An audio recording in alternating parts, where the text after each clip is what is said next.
Hoje vamos ler Romanos capítulo 8.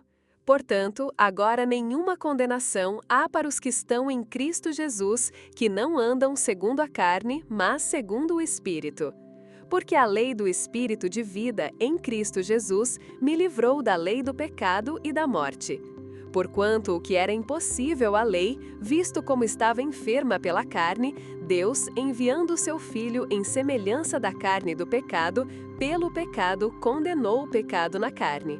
Para que a justiça da lei se cumprisse em nós, que não andamos segundo a carne, mas segundo o Espírito. Porque os que são segundo a carne inclinam-se para as coisas da carne, mas os que são segundo o Espírito para as coisas do Espírito. Porque a inclinação da carne é morte, mas a inclinação do Espírito é vida e paz. Porquanto a inclinação da carne é inimizade contra Deus, pois não é sujeita à lei de Deus, nem, em verdade, o pode ser.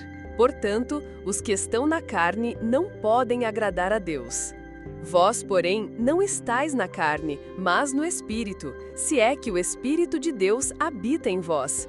Mas, se alguém não tem o Espírito de Cristo, esse tal não é dele. E se Cristo está em vós, o corpo, na verdade, está morto por causa do pecado, mas o Espírito vive por causa da justiça.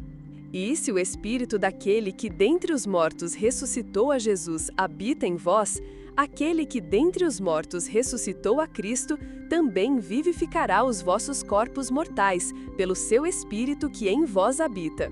De maneira que, irmãos, somos devedores, não a carne para viver segundo a carne.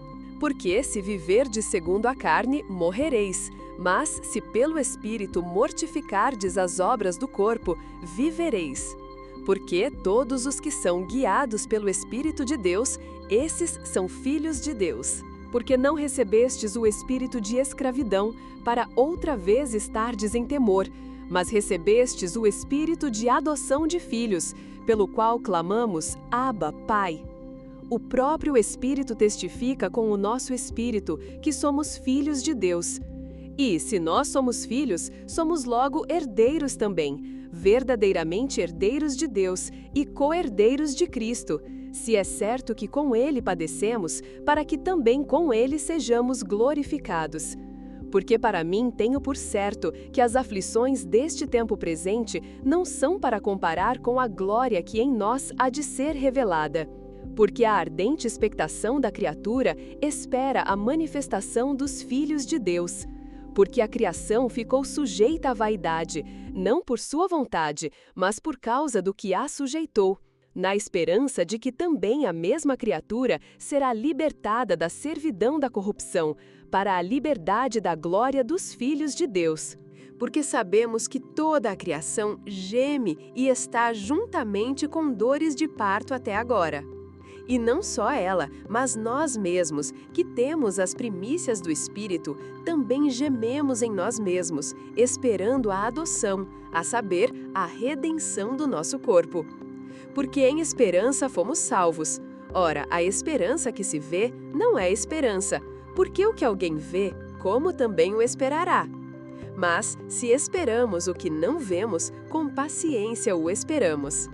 E da mesma maneira, também o Espírito ajuda as nossas fraquezas, porque não sabemos o que havemos de pedir como convém, mas o mesmo Espírito intercede por nós com gemidos inexprimíveis.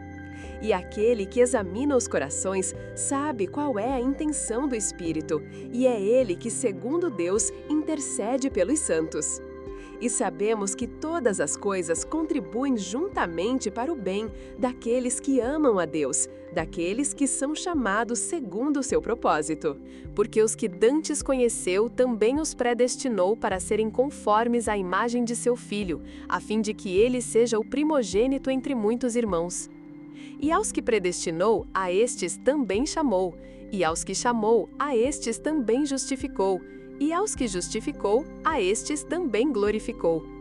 Que diremos, pois, a estas coisas? Se Deus é por nós, quem será contra nós?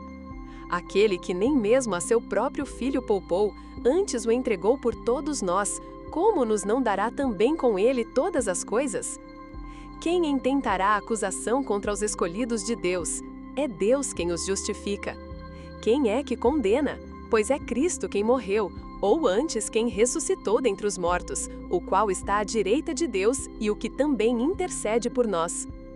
Quem nos separará do amor de Cristo? A tribulação, ou a angústia, ou a perseguição, ou a fome, ou a nudez, ou o perigo, ou a espada? Como está escrito: por amor de ti somos entregues à morte todo dia, somos reputados como ovelhas para o matadouro. Mas em todas estas coisas somos mais do que vencedores, por aquele que nos amou. Porque estou certo de que nem a morte, nem a vida, nem os anjos, nem os principados, nem as potestades, nem o presente, nem o porvir, nem a altura, nem a profundidade, nem alguma outra criatura nos poderá separar do amor de Deus que está em Cristo Jesus, nosso Senhor.